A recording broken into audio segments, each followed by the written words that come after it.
窒息させる気がない。この野郎、しがみついたまま気絶してやがる。あれ、そういやゾロ、なんでお前まで波に追われてたんだ？下の町にいたのか？いや、別に。煙突に刺さってた。Hey everybody, we've got some Zoro versus Bonney here. This is another game of mine from my locals here. Playing some Zoro, ended up taking the play against Bonney. Typically like to see a Nami on one here, but unfortunately we did not have one. We do have a Shut Up and Come With Me, but my opponent won't be attacking me this turn, and my opponent shows me a Bonney, taps the Bonney. Opponent looked like face-palmed there, and then throws the top 5 on the bottom of the deck. That is very unfortunate. Those who play the Bonney deck know the pain of having 2 different archetypes in the deck and 2 different searchers. For those who don't know, Bonney has typically both Supernovas and Don Quixote Pirates. Just gonna go and swing 5k. We're gonna play out a nice little 3-drop 5,000 chopper here. Honestly, the best card in the deck. This is going to allow me to put a card into play. We're going to put the Tony Chopper blocker into play, and me continuing to discount that other chopper there. That's the other chopper, I believe, gets back a Straw Hat Pirate. But who knows? I might end up regretting that as we go into later this game here. But opponent's going to go ahead and activate Bonney again. Going to look at the top 5 here, and oh my goodness, I think the whiffed again. And yep. Whiffs again on a Bonney. That's 2 whiffs in a row on the Bonney, and opponent's just going to attach 2 and just going to swing 7k into my 4k. I'm going to let that happen as I don't have a ton of counter in hand, and honestly I only have enough counter to get up to 7k, but that is my opponent missing twice on Bonney here. So you know, hindsight may be rewarded for not attacking the Bonney, but that is what are the odds of that? Missing twice, top 10 cards, nothing of the Supernova type. So we're going to go ahead and swing 6k lead. We're going to play out, it looks like the 2k Hiking Bear.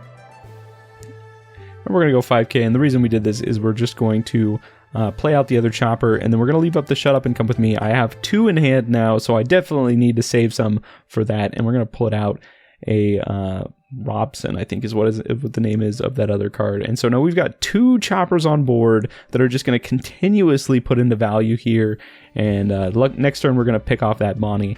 I just want to keep trying to swing as much damage as possible as I shake the camera around in the early game here. As once Bonney kind of starts to stabilize, the game gets a lot harder for Zoro. And that's one of the cards that helps Bonney stabilize. It's Cavendish there. Cavendish allowing them to untap 2 Dawn on play and when attacking. My opponent's just going to swing, this looks like a potential 6k into something, or no, I think it was more than that. 7k, and I'm going to activate Shut Up and Come With Me. Shut Up and Come With Me is going to grab out a card here. We're going to grab out this nice little 4,000 power chopper. That chopper does allow me to put into play a 3,000 power, but I wanted to save the counter here as we're just going to be countering out of the 7k with a 1k and a 2k, basically allowing me to keep my chopper alive, to allow it to keep searching, finding maybe new targets. But we're kind of getting this weird situation where I have a very full board here, and so those choppers are not going to be getting me nearly as much value at this point in time. Going up to our 7th turn, obviously the first play here is always attach 1 to Zoro, and now my whole board is going to get that plus 1000k power for the turn.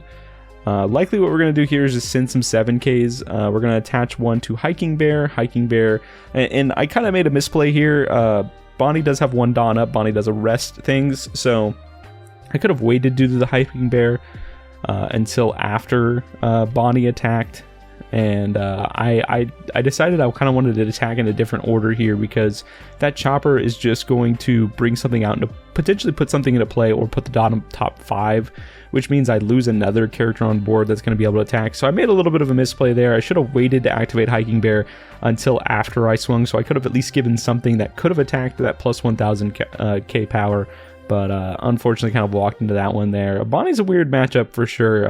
Definitely a lot of intricacies as you play into it here. Looks like we found ourselves another chopper blocker that, unfortunately, I'm reading again that 5k chopper, no, I cannot put that into play. I better not be putting that one into play there. There we go. I always mix that up there. But yeah, we're going to put the blocker into play and then get rid of the Hiking Bear. And now that is a 7k chopper going at lead here. I'm going to keep trying to swing as many 7Ks as possible, as that's the best way to kind of bring Bonney down to a very low threshold. I do have a Kitten Killer in hand, so I do want to be able to kind of play that as soon as possible, and I want to get Bonney to low life as soon as possible, because once Bonney, you know, starts to hit those higher Dawn estimates, starts to drop the Hawkins, drops Doflamingo, the game just gets incredibly hard for me. Just gonna keep swing a 6K there, and then we're just gonna play out the chopper here as a way to potentially stave off some attack into some of my board.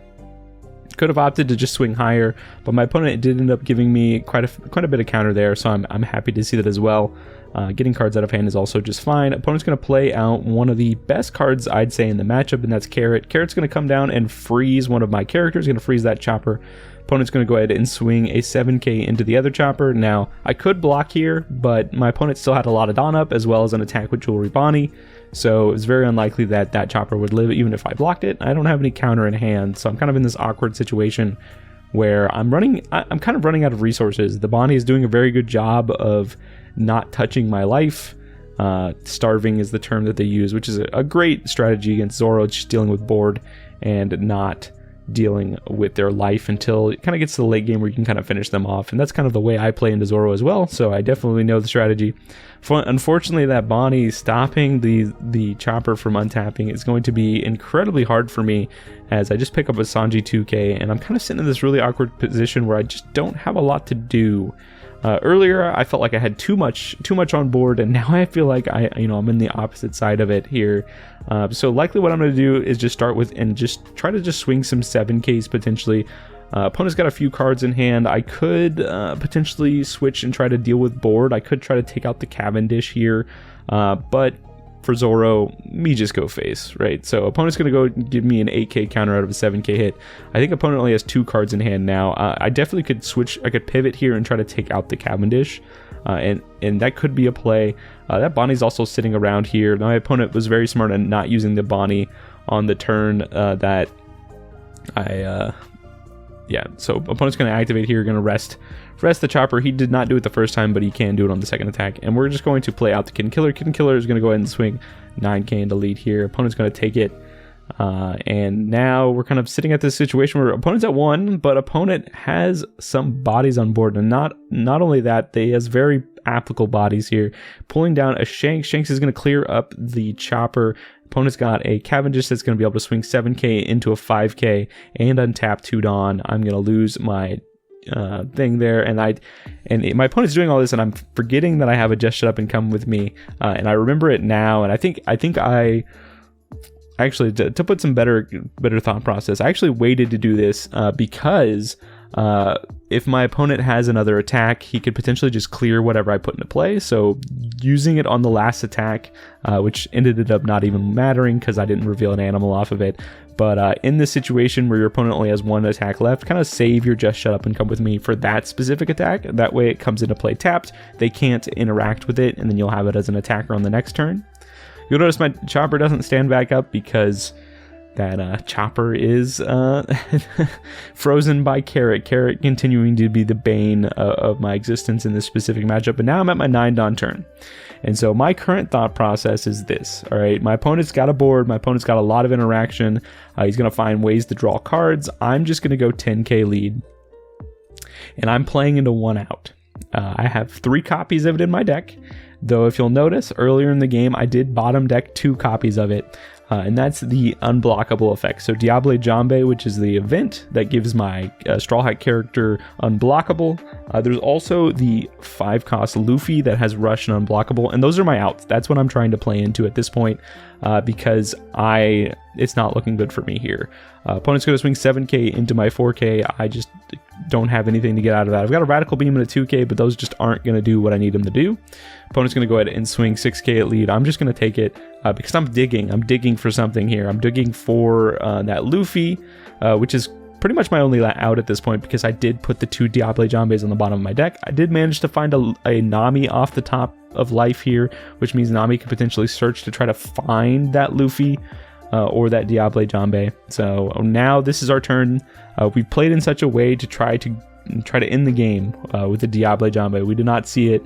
We've got 10 Dawn to work with. We've got the Nami in hand, and honestly, this was in this specific situation, this was my only out. Earlier in the game, I could have maybe played around with my opponent's board instead of constantly going face. We're going to look at the top 5, and no Diable Jambe, no Rush Luffy. Very unfortunate.